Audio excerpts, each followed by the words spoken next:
Sabado noon ng gabi, katatapos lang lumubog ng araw, lumilikha ng isang takip-silim na nagpahirap magdesisyon kung bubuksan ang mga headlight.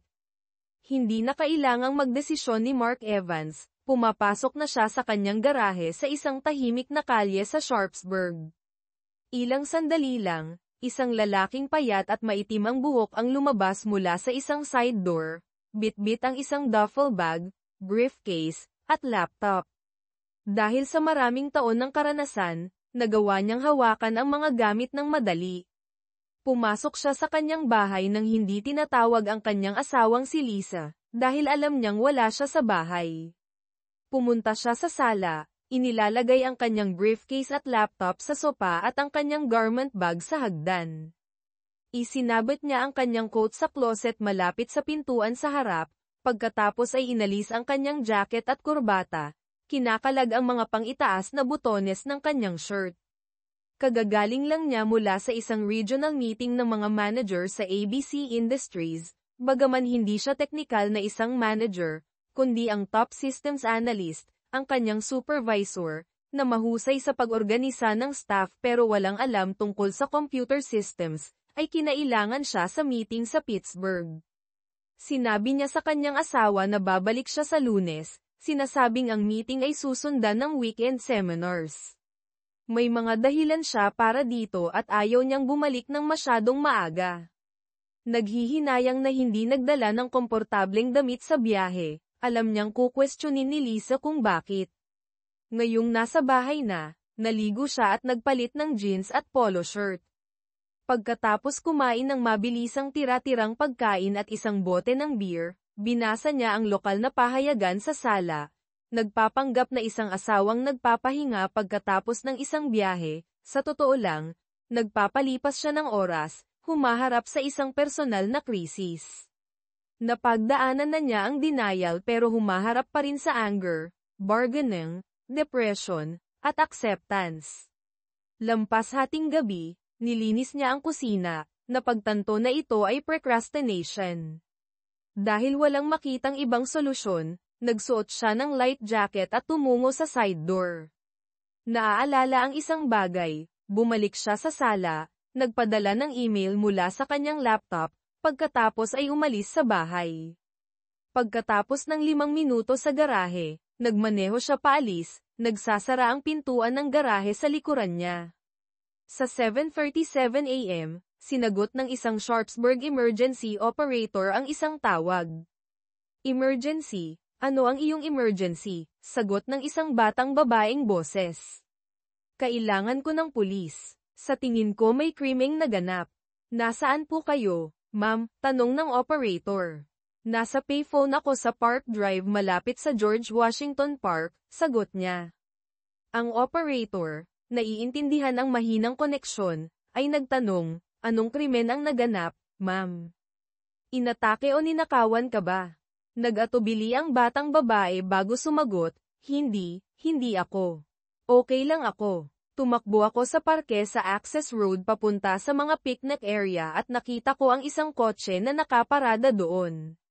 Bukas ang mga pinto, nakabukas ang mga ilaw, at may maraming dugo. Ang emergency operator, na ngayon ay interesado na, ay nagtanong, kailangan ba ng ambulansya? May mga nasugatan ba? Hindi. Walang tao doon, isang walang laman na kotse at dugo lang. Pagkalipas ng ilang segundo, idinagdag niya, hindi ako masyadong tumingin, natakot ako na baka may humabol sa akin, kaya tumakbo ako sa payphone na ito para tawagan kayo. Tama ang ginawa mo. Papunta na ang isang sasakyan at dapat naroon na sa loob ng 10 minuto. Mangyaring maghintay sa mga opisyal para maituro mo sa kanila ang eksaktong lokasyon. Natakot, sumagot ang tumawag, hindi ako maghihintay. Paano kung habulin nila ako? Uuwi na ako. Pagkatapos ay ibinaba niya ang telepono. Tinitigan ng emergency operator ang screen habang natatapos ang tawag.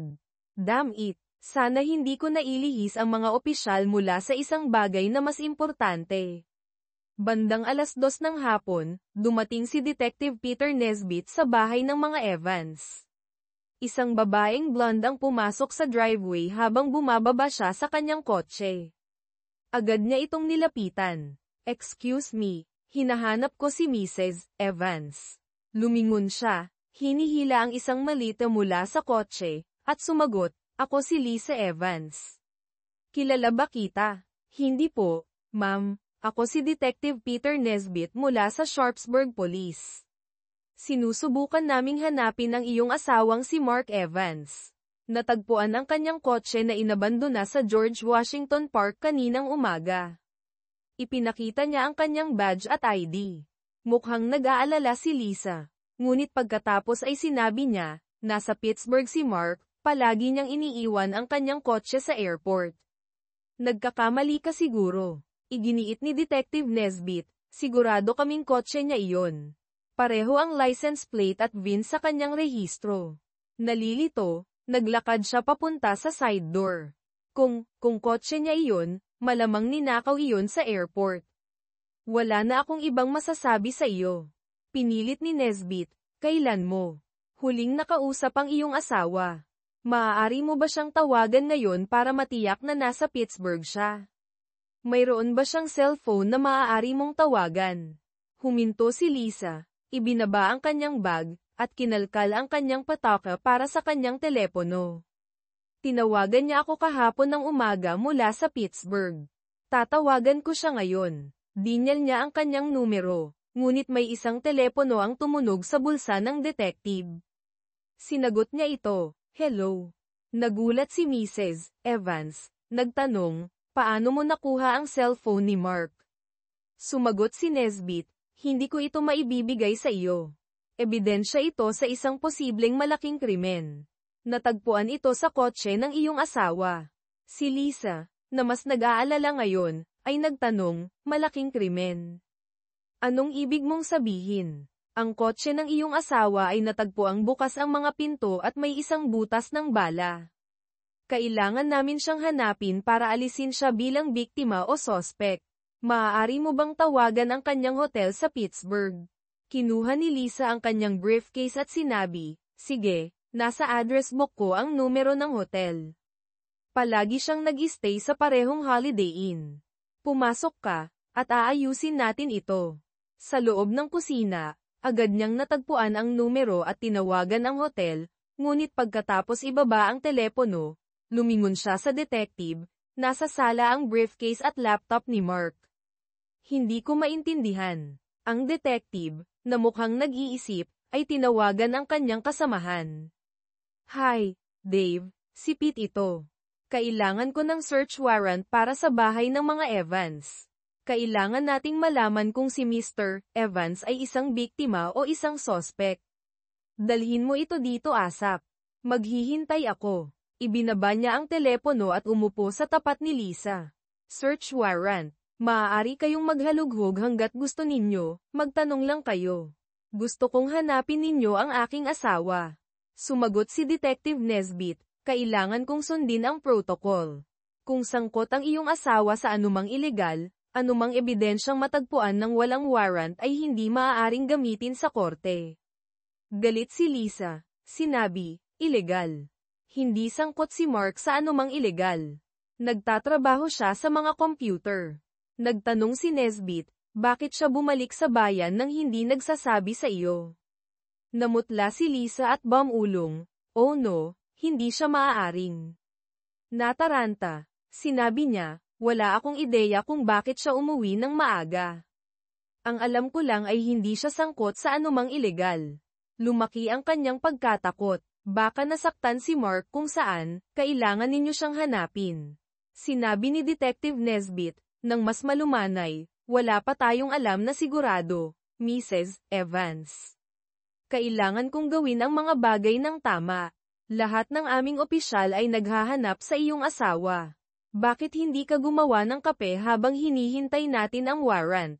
Ang kanyang nakikiramay na tono ay nagpakalma kay Lisa, at nagsimula siyang gumawa ng kape. Gayunpaman, muli siyang kinabahan nang sinabi niya, "Habang nagkakape tayo, maaari mo bang sabihin sa akin kung paano mo ginugol ang nakaraang 48 oras? Kailangan namin ng mga pahayag mula sa lahat ng sangkot. Naghintay si Nesbit ng ilang minuto bago humingi ng paunang pahayag. Umupo sila sa mesa sa kusina na umiinom ng kape habang inilalarawan niya ang kondisyon ng kotse ni Mark, kasama ang butas ng bala at dugo. Sinabi niya na ang dugo ay nagmumungkahi ng pangalawang bala na tumama sa katawan na nakahiga sa kahoy na panggatong sa tabi ng kotse at sinusuri ang bala. Hinayla ang kotse para sa karagdagang inspeksyon, at patuloy na nagtatrabaho ang medical examiner at forensic scientist sa pinangyarihan. Dumating si Detective David Klein, ang kasosyo ni Nesbit, na may dala ng search warrant at 2 forensic technician. Nagsimula sila ng masusing paghahanap sa bahay, garahe, at kotse ng mga Evans.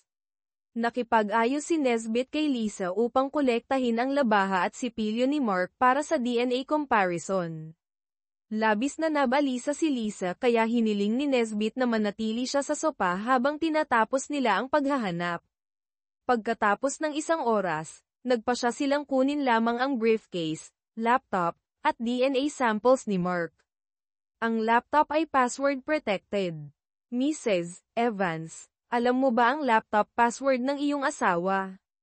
Umaasa na makatulong, sinabi ni Lisa. Dati, ang una at huling pangalan niya at ang kanyang taon ng kapanganakan, Mark Evans 1971. Dapat gumana iyon. Wala sa mga variation ang gumana. Tiniyak ni Nesbit sa kanya, mahahanap ng aming mga technician ang paraan upang malampasan iyon. Ang mga gamit ay nakaimbak sa forensic van. Umupo si Nesbit kasama si Lisa upang kunin ang kanyang pahayag.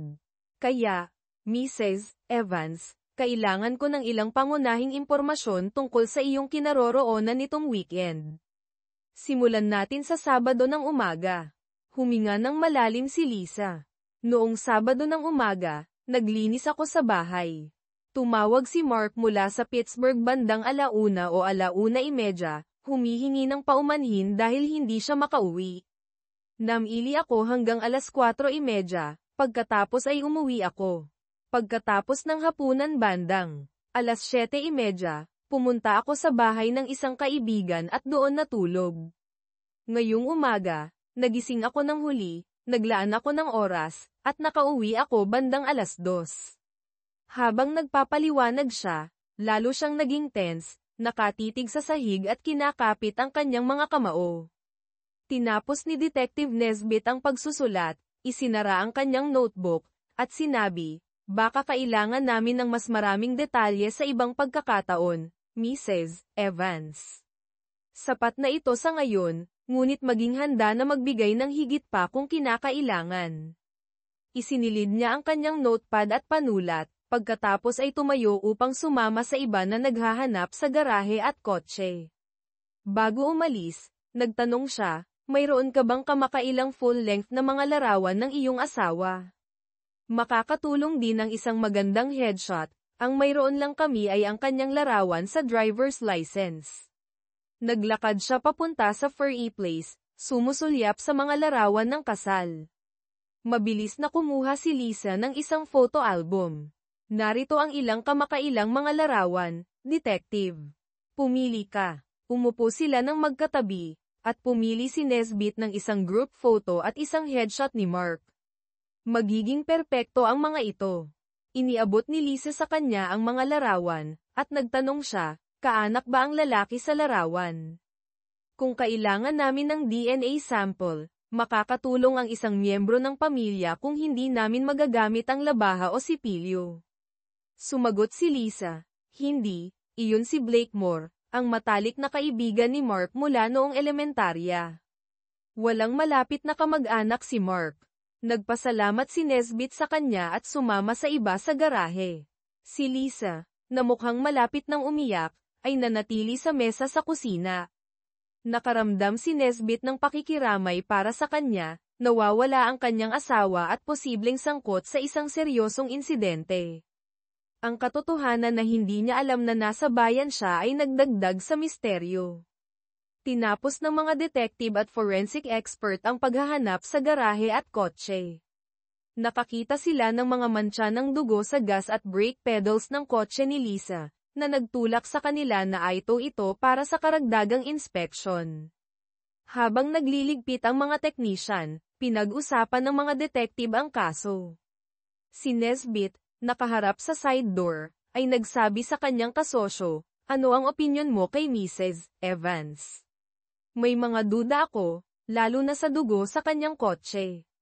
Sumagot ang kanyang kasosyo, "Mukha siyang nag-aalalang asawa, ngunit mahirap sabihin sa ngayon. Hindi tayo dapat magmadali sa conclusion."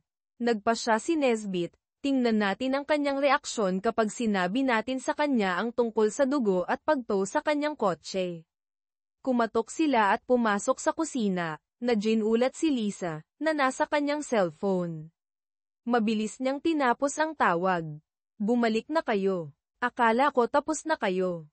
Sinabi ni Nesbit, "Nakakita kami ng mga bahid ng dugo sa mga pedals ng iyong kotse. Itutaw namin ito para sa masusing inspection. Sana ayos lang sa iyo." Mukhang nagulat si Lisa. "Dugo sa kotse ko. Wala akong nakitang dugo." Sumagot si Nesbit, "Kailangan nating malaman kung paano iyon napunta doon.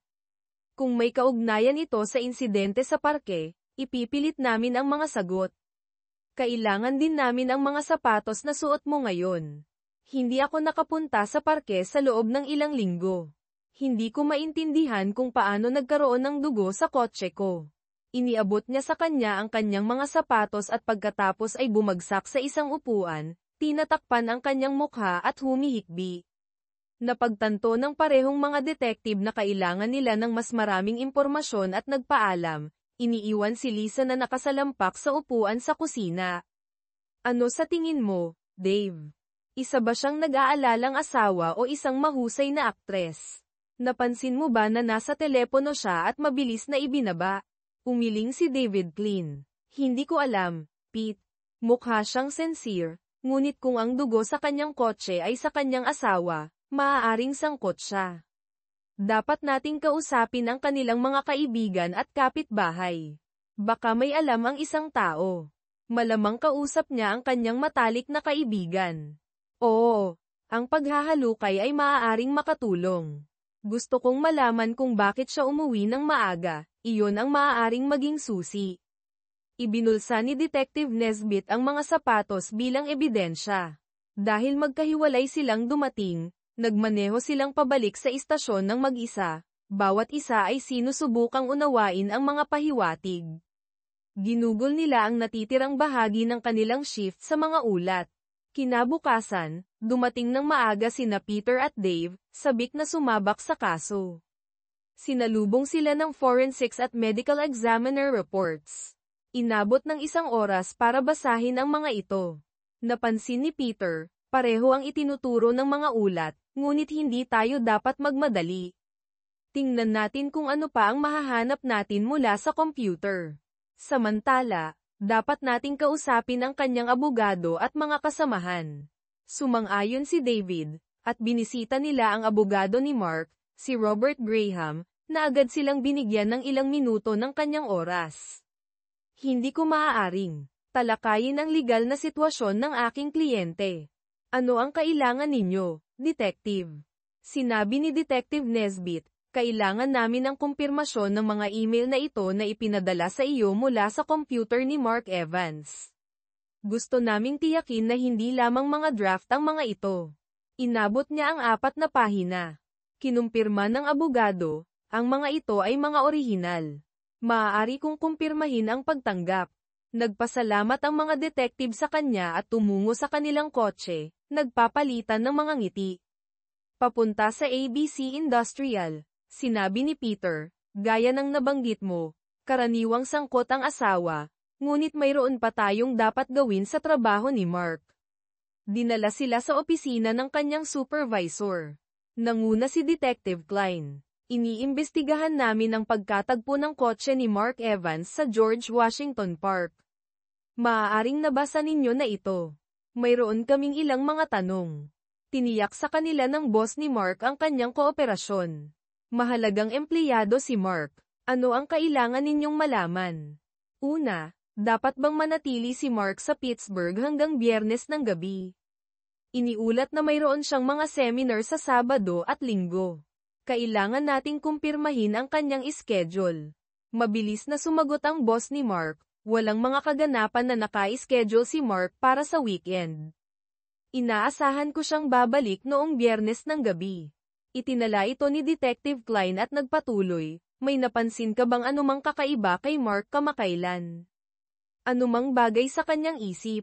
Nag-isip ang boss saglit, pagkatapos ay sumagot, mukhang maraming iniisip si Mark kamakailan. Tinanong ko kung mayroon siyang anumang problema, ngunit sinabi niya na ayos lang ang lahat. Madalas siyang nagmumuni-muni. Akala ko nagtatrabaho lang siya ng husto. Nagpasalamat ang mga detective sa kanya at bumalik sa kanilang kotse, nararamdaman na gumagawa sila ng progreso. Sa pagtatapos ng umaga, bumalik sila sa opisina at nakatanggap ng preliminary DNA results at isang forensic report, na may kasamang isang kakaibang kahon na may mga wire.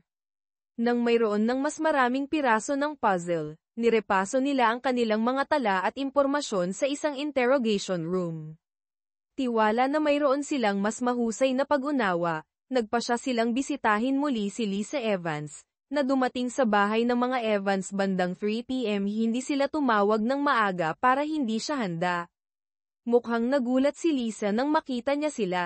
Mga detective, nahanap na ba ninyo ang asawa ko? Tumatawag ako sa sarhento bawat 2 oras, at wala siyang naiuulat. Sumagot si Detective Nesbit, hindi, ngunit gumawa kami ng ilang progreso. Gusto naming magtanong sa iyo ng ilang katanungan. Si Lisa, na mukhang nahihiya, ay sinabi, sige, pumasok kayo. Gagawin ko ang aking makakaya upang tumulong. Sa sala, umupo ang detective sa tapat niya. Binuksan ni Detective Klein ang kanyang notebook at nagtanong, mayroon bang anumang gusto mong sabihin sa amin tungkol sa iyong relasyon kay Blakemore? Namutla si Lisa. Ano? Matalik na kaibigan ni Mark si Blake. Kaibigan ko lang siya. Nagtanong si Detective Nesbit ng kalmado, mayroon ka bang affair kay Blakemore? Si Lisa, na mas mapatla pa, ay nagkautal, talagang hindi. Paano ninyo ako matatanong ng ganyan? Tumayo ang detective. Sinabi ni Detective Klein, kailangan namin kayong pumunta sa istasyon para sa isang formal na pahayag.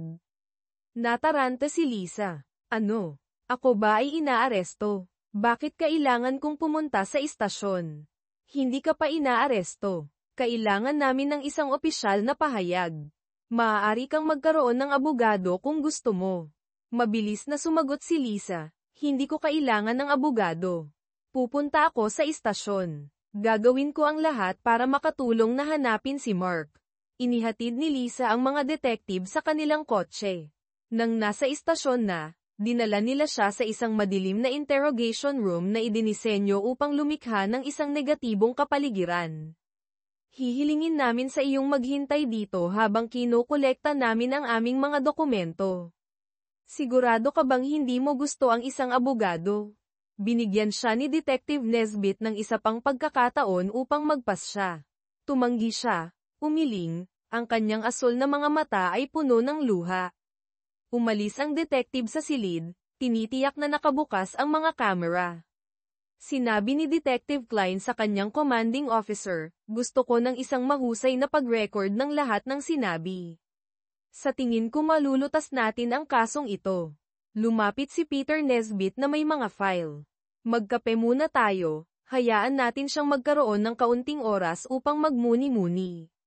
Sumang-ayon ang 3 lalaki at gumugol ng 20 minuto sa coffee shop na tinatalakay ang kaso at nagpaplano ng interogasyon. Samantala, sa kabilang bayan, sinagot ng isang volunteer sa Crime Stoppers ang isang tawag. Magandang umaga, ito ang Crime Stoppers. Nagbabayad kami ng hanggang $1,000 para sa mga tips sa nalutas na mga krimen. Ang tawag na ito ay near-record. Pagkatapos ng ilang segundo ng katahimikan, nagsalita ang isang mas matandang lalaki. Maaari ba akong makakuha ng pera kung tutulungan ko ang pulis? Depende sa iyong tip at kung paano ito makakatulong sa pulis. Mayroon ka bang anumang impormasyon tungkol sa isang krimen?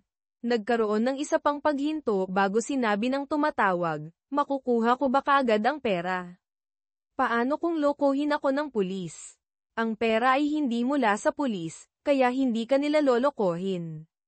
Sabihin mo sa akin ang iyong nalalaman, at bibigyan kita ng code number. Maaari kang tumawag muli pagkatapos ng ilang araw upang makita kung nakatulong ang iyong tip. Mukhang frustrated ang lalaki. Kailangan ko na ngayon ng pera. Kailangan ko ng juice. Kung kailangan mo ng pagkain, maaari kitang ituro sa mga shelter. Hindi pagkain, juice. Ang uri na nagkakahalaga ng $5 bawat bote. Ngumiti ang volunteer ngunit sinabi, kung maganda ang iyong tip, maaari kang bumili ng maraming juice. Okay, maghihintay ako. Nakita kong may nagtapon ng isang sandata sa ilog sa ilalim ng 3rd Street Bridge.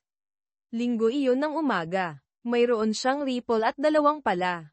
Nagtanong ang volunteer, nasa silangang bahagi ba ito ng tulay? Itinapon ba niya ang mga ito sa tubig? Oo, itinapon lang niya ang mga ito mula sa dock. Maaari ko siyang ilarawan. Malaki siya na may blonde na buhok, at ang kanyang kotse ay dark blue. Nagsisimula sa SS ang license plate, ngunit nakalimutan ko ang iba pa.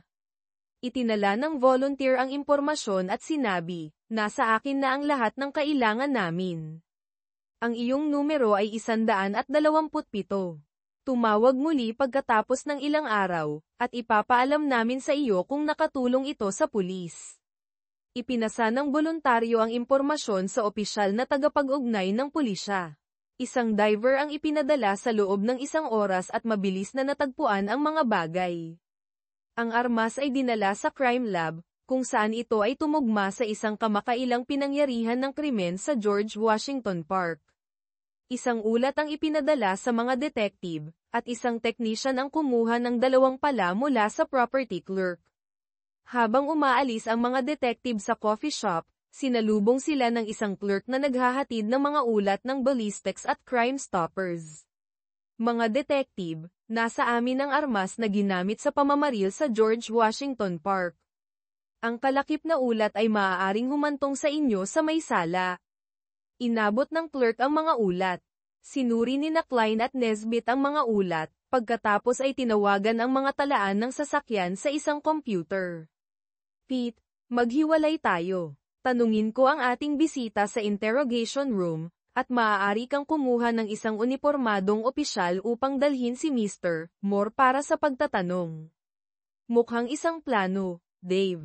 Ang mga bagay ay nagiging maayos.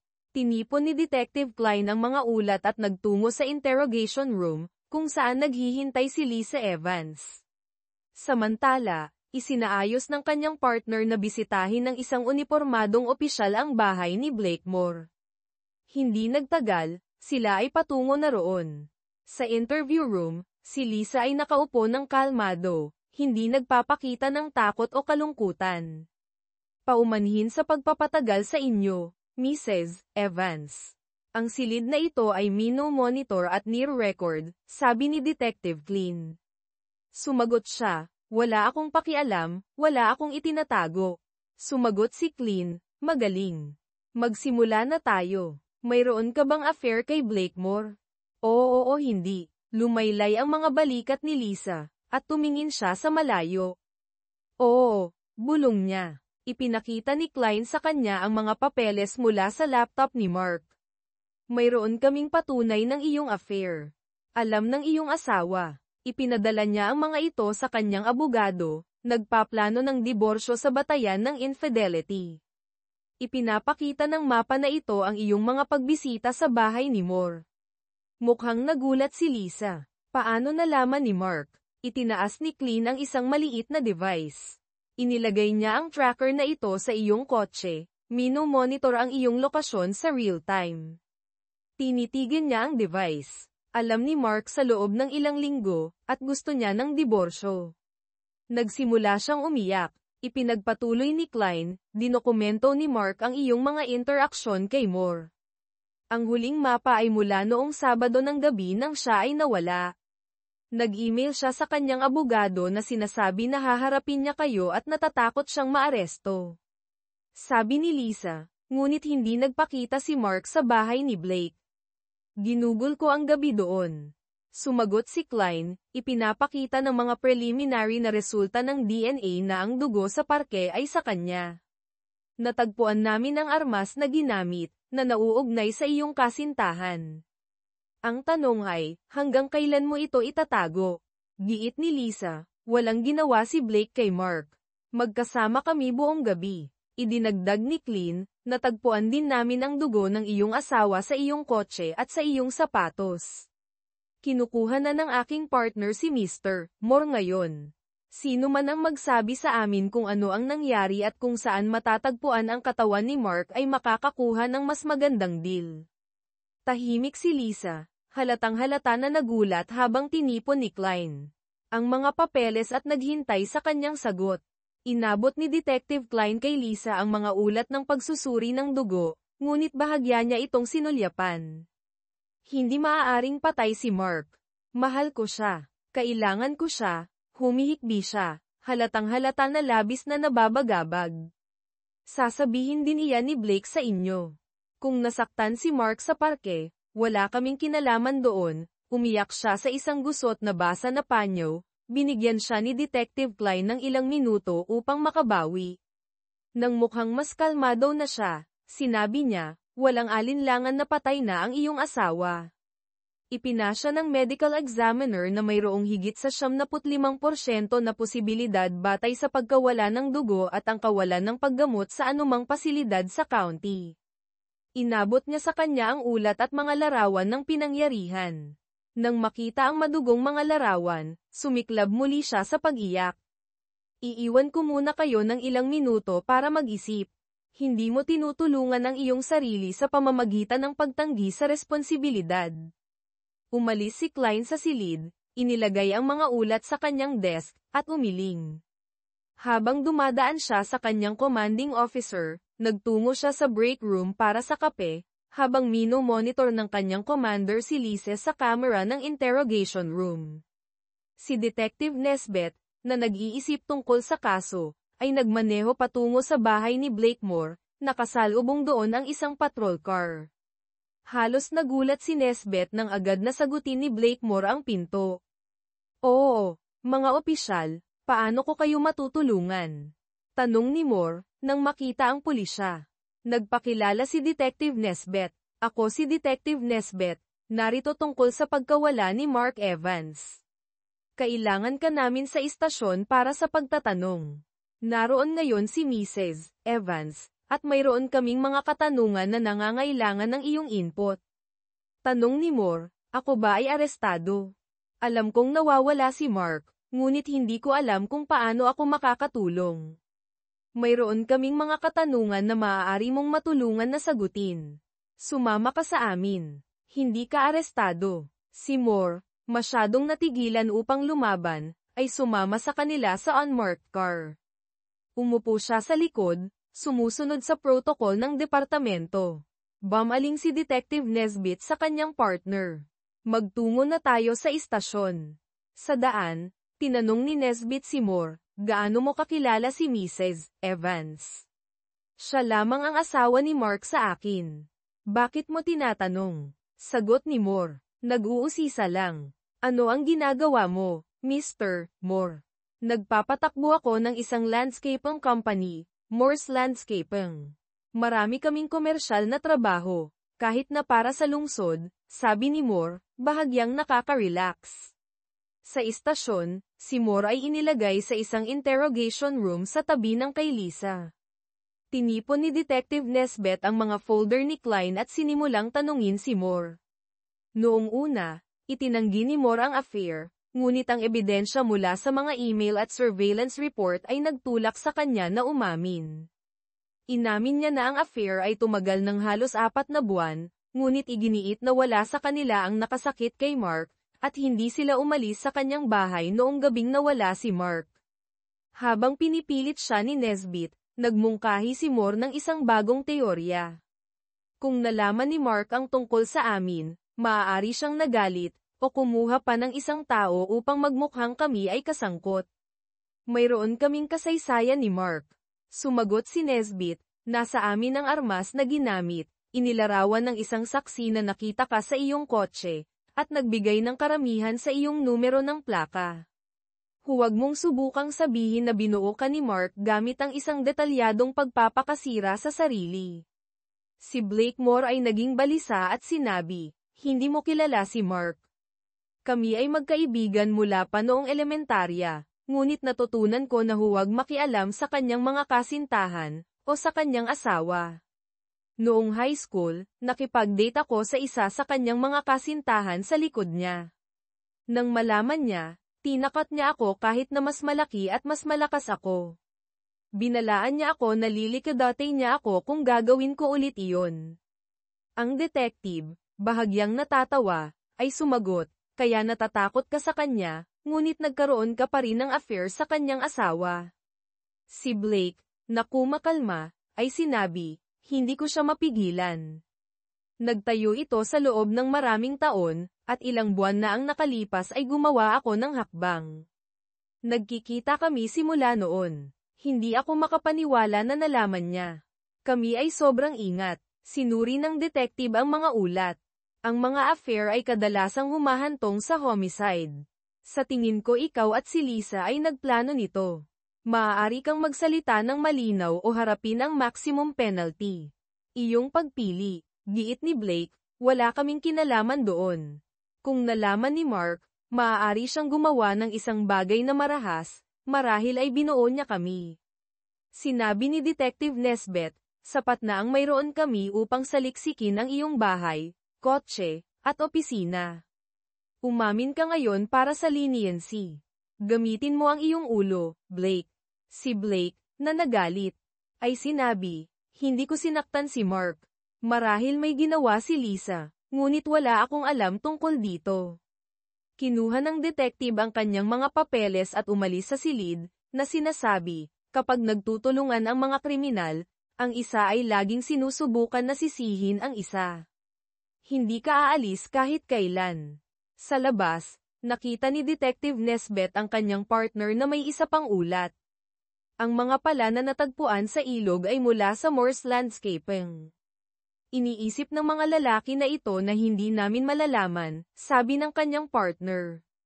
Ipinakita ng mga detective ang kanilang ebidensya sa district attorney. Sa kabila ng kawalan ng katawan, sapat na ang ebidensya upang magsampa ng mga kaso. Pagkalipas ng kalahating oras, kinasuhan sina Lisa Evans at Blakemore ng homicide ni Mark Evans. Ipinahayag nila ang kanilang kawalang sala habang binabasa ang kanilang mga karapatang Miranda. Matapos ang arraignment, kinuhaan sina Lisa at Blake ng fingerprint at larawan, hindi na kailangang sabihin sa kanila na huwag ngumiti habang sila ay pinabalik sa kanilang mga selda. Nagsalita sila sa unang pagkakataon mula nang sila ay kasuhan. Ano ang gagawin natin, Blake? Hindi nila maaaring paniwalaan na may ginawa tayo kay Mark, hindi ba? Tanong ni Lisa, na naghihikbi pa rin. Kailangan natin ng sarili nating mga abogado, o marahil ay magbahagi ng isa upang makatipid ng pera, dahil tayo ay inaakusahan ng parehong bagay. Ngunit mali ang lahat ng ito. Sa tingin ko binuo tayo ni Mark, sabi ni Blake, na bigo. Hindi mo maaaring paniwalaan iyon, hindi ba? Bakit gagawin ni Mark ang gayong mga extreme? Tanong ni Lisa, na nagulat. Sa tingin ko hindi mo kilala si Mark gaya ng iniisip mo. Nagtataka ako na hindi siya gumawa ng isang bagay na marahas nang malaman niya ang tungkol sa amin. Kung naisip kong malalaman niya, hindi kita hahawakan, sagot ni Blake, na umiiling. Ikinwento ni Blake kay Lisa ang isang nakaraang insidente nang palihim siyang nakipag-date sa kasintahan ni Mark. Nakatayo sa tabi ng mga rehas ng selda, na pinaghihiwalay ng isang konkretong pader, madali silang mag-usap. Hindi ako naniniwala na gagawin ito ni Mark. Hindi ko man lang alam kung paano niya nalaman. Palagi kaming maingat, at nagkikita lamang kapag wala siya sa bayan, sabi ni Lisa na nag-iisip. Pinagsisisihan kong traidorin siya, kahit na hindi siya patay. Gusto ko ng diborsyo, dagdag niya. Ang kanyang boses ay humihina sa damdamin.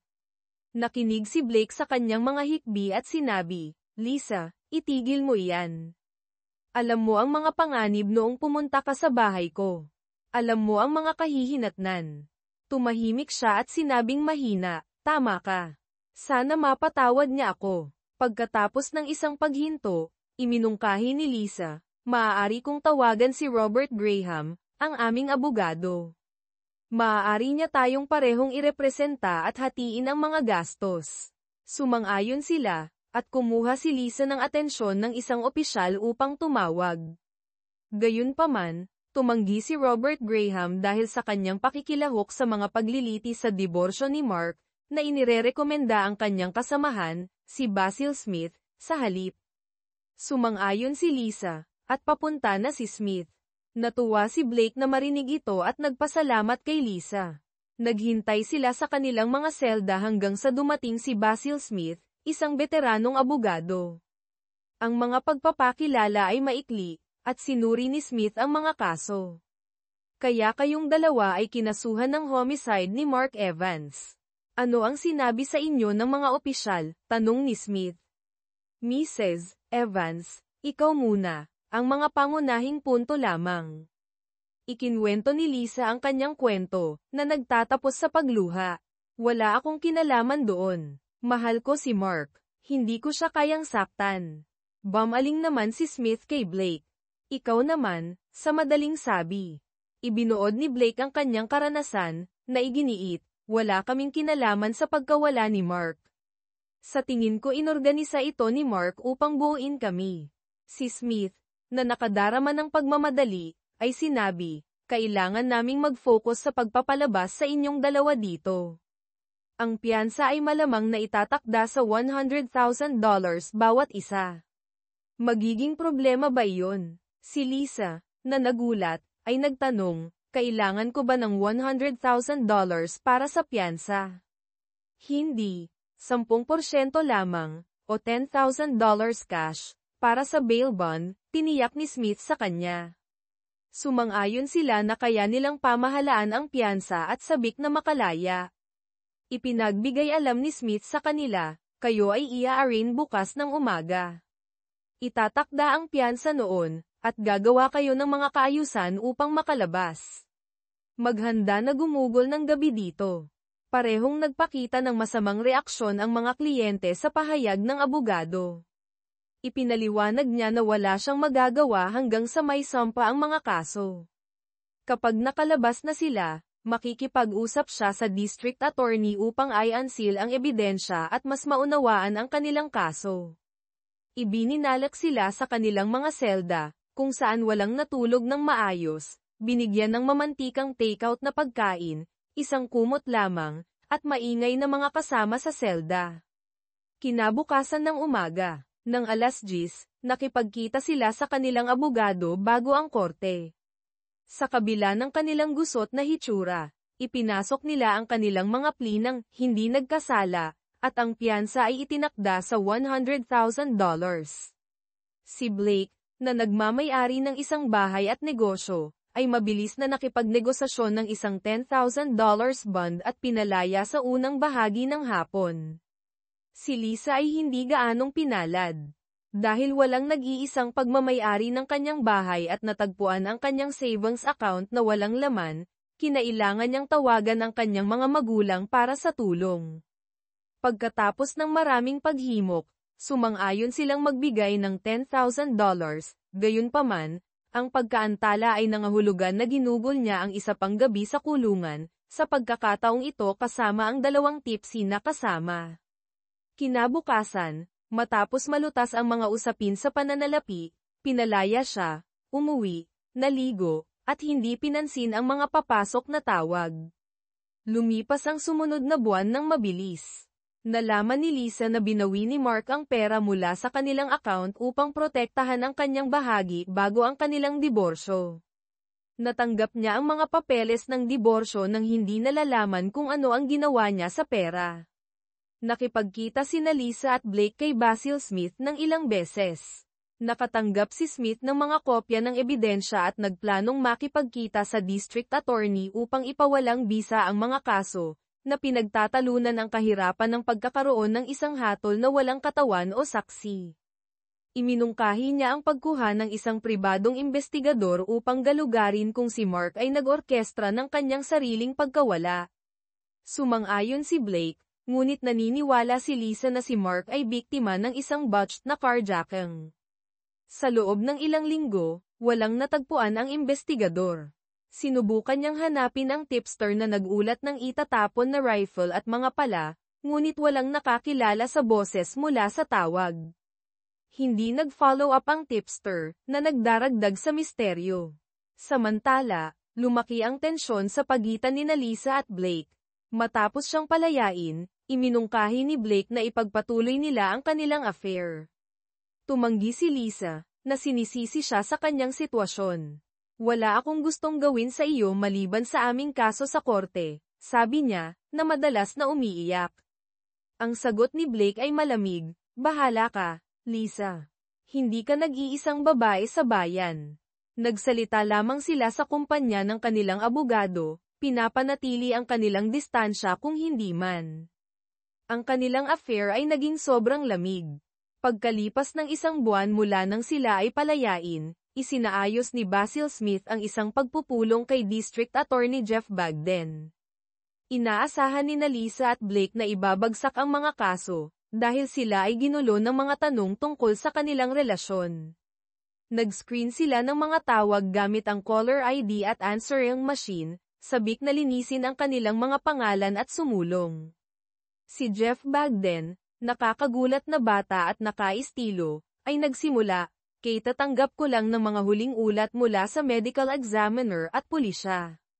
Batay sa ebidensya, nag-aalok ako ng isang pinababang sentensya ng 8 hanggang 12 taon para sa isang guilty plea sa second-degree homicide." Nagulat si Lisa at Blake, na malakas na ipinapahayag ang kanilang kawalang sala. Ang kanilang abogado, na sinusubukang pakalmayin sila, ay nagtanong kung paano binigyang katwiran ni Bagden ang alok. Ipinaliwanag ni Bagden, "Mayroon kaming bagong ebidensya. Ang DNA mula sa dugo sa plaka at trunk gasket ng iyong kotse ay tumutugma sa kay Mark Evans.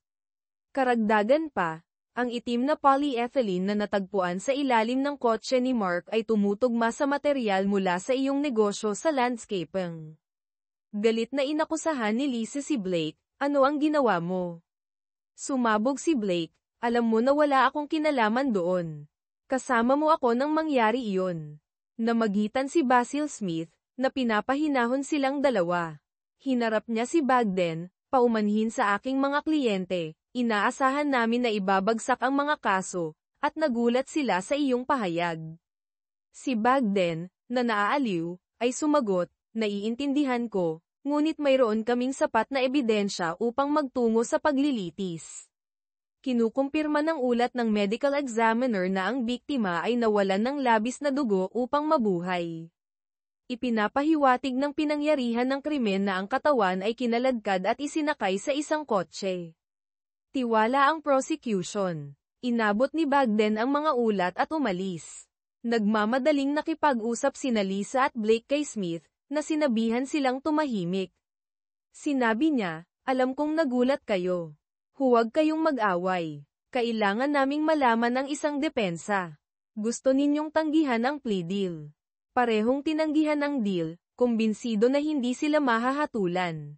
Sumang-ayon si Smith na maghanda para sa paglilitis. Pagkaalis nila, sinuri ni Smith ang mga ulat, na nagtatanong kung nagsasabi ng totoo ang kanyang mga kliyente. Sa kabila ng kanyang mga pag-aalinlangan, siya ay nakatuon sa pagtatanggol sa kanila. Makalipas ang ilang buwan, nagsimula ang paglilitis. Umupo si Hukom Robert Cox sa kanyang upuan ng 10 a.m. noong Lunes. Umupo si Basil Smith sa pagitan ni Lisa at Blake upang pamahalaan ang kanilang tensyon. Isaalang-alang na sana niya ang pagmumungkahi ng magkahiwalay na mga abogado, ngunit hindi nila kaya ito. Nahihirapan ang negosyo ni Blake, at umalis si Lisa sa kanyang trabaho dahil sa stress ng paglilitis at mga kahirapan sa mga kaibigan ng kanyang nawawalang asawa. Sinimulan ni District Attorney Jeff Bagden ang kanyang opening statement, na direktang tinutugunan ang mga miyembro ng hurado. "Wala kaming katawan ni Mark Evans, ngunit balak naming patunayan na siya ay patay na at na ang mga akusado ay nagkasala ng kanyang homicide. Ibinunyag niya na ang mga akusado ay mayroong affair, na natuklasan ni Mark Evans, na nagtulak sa kanya na magsampa ng diborsyo. Bagamat hindi malinaw kung paano o kailan nalaman ni Mark, ipinakita ng mga bakas sa kanyang computer na alam niya kung kailan at saan sila nagkita. Dinokumento ng mga email ang kanyang mga pagsisikap sa pagsubaybay, mga paghahanda sa pananalapi para sa diborsyo, at ang kanyang intensyon na harapin sila. Hindi namin matukoy kung kailan sila nagkita, ngunit alam namin ang mga resulta. Ipinapahiwatig ng ebidensya na nagkita sila sa tirahan ni Mr. Moore, kung saan si Mr. Evans ay hindi nakakilos, inilagay sa upuan ng pasahero, at dinala sa George Washington Park. Doon, siya ay binaril sa itaas na dibdib habang malamang na walang malay. Siya ay kinaladkad mula sa kotse, itinapon sa lupa, at binaril muli, sa pagkakataong ito ay tumama sa kanyang carotid artery. Ipakikita ng mga graphic na larawan ang kanyang mga huling sandali. Sa puntong ito, nawalan ng composure si Lisa Evans, na nangangailangan ng interbensyon ni Hukom Cox upang maibalik ang kaayusan. Ipinagpatuloy ni Bagden, pagkatapos ng pangalawang putok, si Mr. Evans ay binalot sa plastic, kinaladkad mula sa site, at isinakay sa trunk ni Mr. Moore. Dinala siya sa isang hindi kilalang lokasyon at inilibing. Ang armas ng homicide at mga pala ay itinapon sa ilog, ngunit iniulat ito ng isang nagmamalasakit na mamamayan, na nagtulak sa pulisya na mabawi ang mga ito. Kinumpirma ng forensic analysis ang presensya ng akusado sa pinangyarihan ng krimen. Natagpuan ang dugo ni Mr. Evans sa kotse ni Mr. Moore at sa sapatos ni Lisa Evans. Nagtapos si Bagden, sasabihin ng depensa na wala sila sa pinangyarihan, umaasa sa mga alibay ng isa't isa. Tiwala ako na makikita ninyo ito at hahatulan sila. Sumagot si Basil Smith, na nagbibigay diin sa presumption of innocence at hinihimok ang hurado na tumuon sa ebidensya. Sa kabila ng kanyang mga pagsisikap, nagkaroon ng malakas na epekto ang pahayag ng district attorney. Ang unang saksi, isang computer expert, ay nagpatotoo tungkol sa mga email at mapa na ginamit ni Mark Evans upang subaybayan ang mga pagpupulong ng kanyang asawa kay Mr. Moore. Tumpak na naitala ng tracking device na inilarawan sa liham ni Mark sa kanyang konseho ang mga lokasyon at oras. Ikinahiya ni Lisa Evans ang ebidensyang ito, habang si Blake Moore ay tila nababagot. Kaunti lamang ang napala sa cross-examination ni Smith, dahil hindi mapag-aalinlanganan ang device at mga email. Nagtala ang mga reporter, lalo na tungkol sa tracking device, na inaasahan ang interes mula sa kanilang mga mambabasa. Pagkatapos ng isang mahabang break para sa pananghalian, nagpatuloy ang paglilitis sa patoto mula sa emergency operator at dalawang patrolman na unang sumagot. Nagbigay sila ng mga pangunahing katotohanan na walang drama tungkol sa pagtuklas sa kotse ni Mark Evans. Tumaas ang intensity ng paglilitis ng ilarawan ng mga detective at medical examiner ang pinangyarihan ng krimen, na suportado ng malalaking, graphic na larawan na nagpapakita ng mga butas ng bala, dugo, at mga marka ng kaladkad. Detalyadong inilarawan ng medical examiner ang pagkawala ng dugo, na tinatansya ang 3 hanggang 4 na pinta, at inilarawan ang mga blood jet na nagpapahiwatig ng isang severed artery. Napagpasyahan niya na si Mark Evans ay namamatay nang mawalan ng kontrol si Lisa Evans at sumigaw, "Hindi! Hindi maaaring patay si Mark." Ang kanyang pagsabog ay nagpilit sa hukom na ipagpaliban ang paglilitis hanggang kinabukasan ng umaga. Araw ng ikalawang araw nang magpatuloy ang eksperto sa medisina sa kanyang testimonya, na nagtutok sa mga pagsusuri sa sample ng dugo. Pagkatapos ng 15 minuto, tinapos ni Jeff Bagden ang kanyang pagtatanong, at ipinasa ang testigo sa abogado ng depensa na si Basil Smith. Sinuri ni Smith kung kalmado si Lisa Evans, na ngayoy nasa ilalim ng gamot. Layunin niyang pabulaanan ang malinaw at parang pagpatay na impresyon ng pamamaril. Nagtanong si Smith, Tinataya mo na nawalan si Mark Evans ng 3 hanggang 4 na pinta ng dugo, ngunit hindi ba posible na 1 hanggang 2 pinta lamang, depende sa distribusyon ng dugo? Tumugon ang medikal na tagasuri, hindi malamang, ngunit hindi imposible. Nagpatuloy si Smith, maaari bang nabawasan ng first aid ang pagiging malala ng pinsala ni Mark Evans? Sinabi ng tagasuri, hindi malamang, ngunit hindi imposible. Kinakailangan sana ang agarang medikal na atensyon. Itinampok ni Smith ang kawalan ng ebidensya para sa agarang tulong at binitiwan ang testigo, matapos makakuha ng maliliit na konsesyon. Sumunod, isang forensic scientist na dalubhasa sa mga armas at bala ang nagpatotoo tungkol sa 2 nabawi na bala. Isang bala mula sa upuan ng kotse ang deformed. Ang isa naman mula sa kahoy na panggatong ay nasa maayos na kondisyon at tumugma sa nab o ang armas. Nagtanong si Smith, sinuri ba ang mga bala para sa mga labi ng buto o laman? Kinumpirma ng teknisyan na may kaunting bakas ng dugo sa mga bala, at ipinaliwanag na ang pagdaan sa mga patong ng padang at tela ay malamang na naglinis sa kanila. Sinabi niya na ang mga bala ay may full metal jacket, na karaniwan sa paggamit ng militar, na may gildang metal copper steel jacket sa paligid ng core. Ipinaliwanag niya na ang jacket na ito ay mas malakas kaysa sa isang karaniwang all-metal jacket na karaniwang gawa sa tanso. Ito ay parehong mabuti at masama para sa depensa. Habang walang ebidensya na dumaan ang mga bala sa katawan, ipinapaliwanag ng mga pangyayari at uri ng bala ang sitwasyon. Ang pag-asa na matunton ang armas ay walang saysay. Ito ay ibinenta sa isang weapon show 20 taon na ang nakalipas ng walang tala ng mamimili.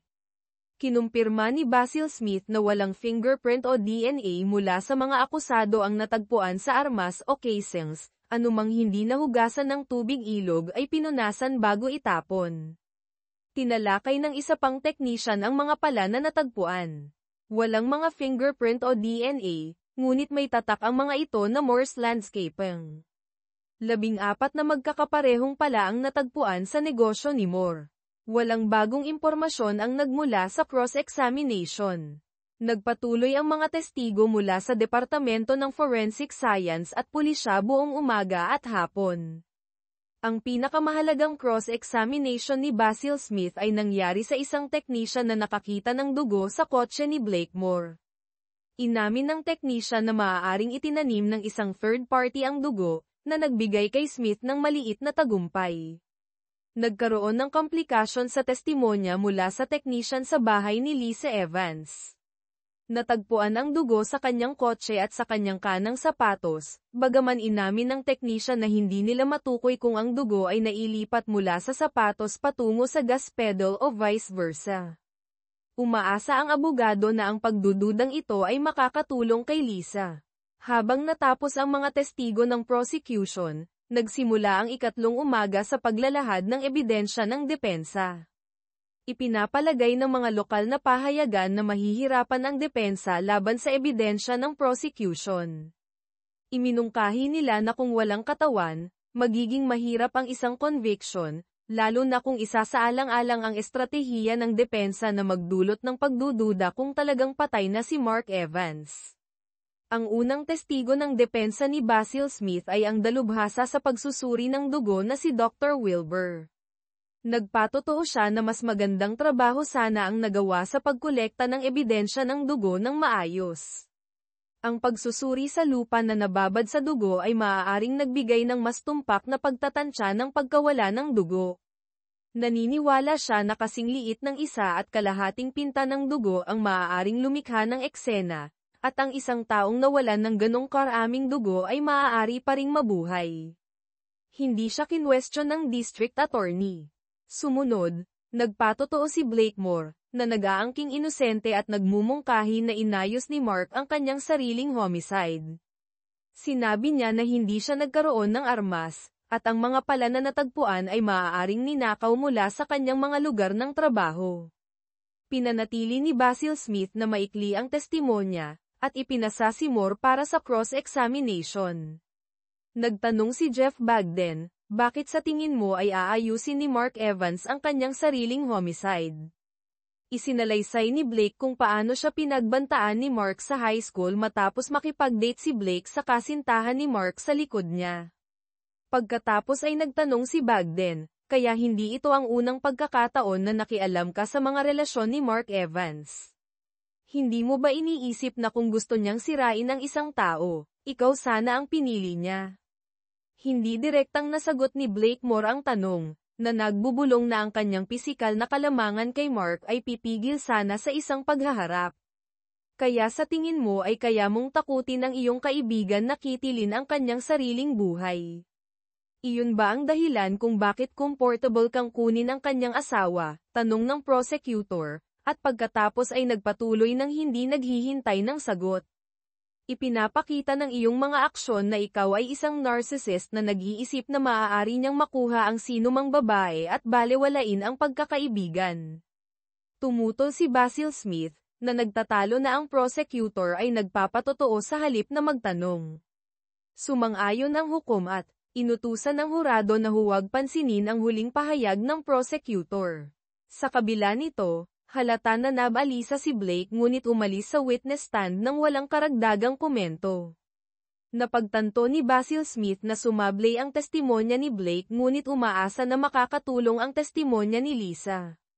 Si Lisa, na mas kalmado, ay mariing sinabi na hindi siya kasali sa anumang pag-atake sa kanyang asawa at nagmungkahi na maaaring na-carjack siya. Pinili ni Basil na huwag magtanong ng karagdagang tanong. Nagtanong ang prosecutor kay Lisa, nasaan ka sa pagitan ng hating gabi ng Sabado at 2 p.m. ng Linggo?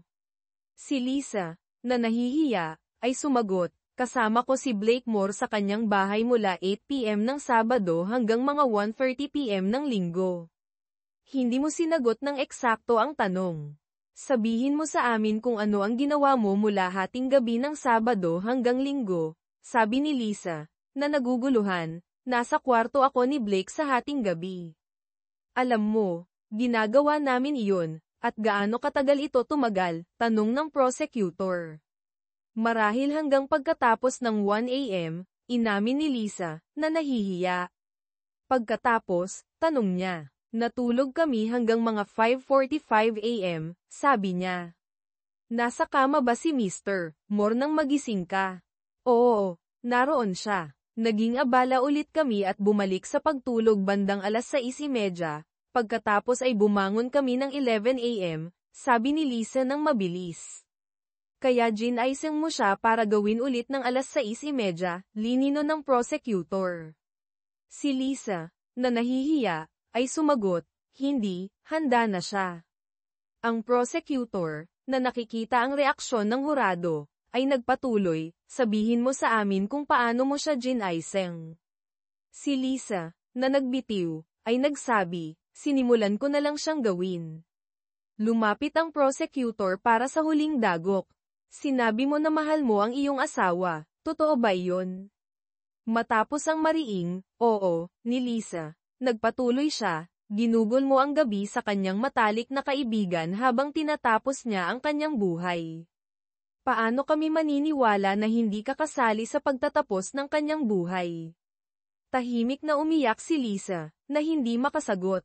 Tinapos ni Hukom Cox ang kanyang pagdurusa sa pamamagitan ng pagtatanong kung mayroon pang mga tanong.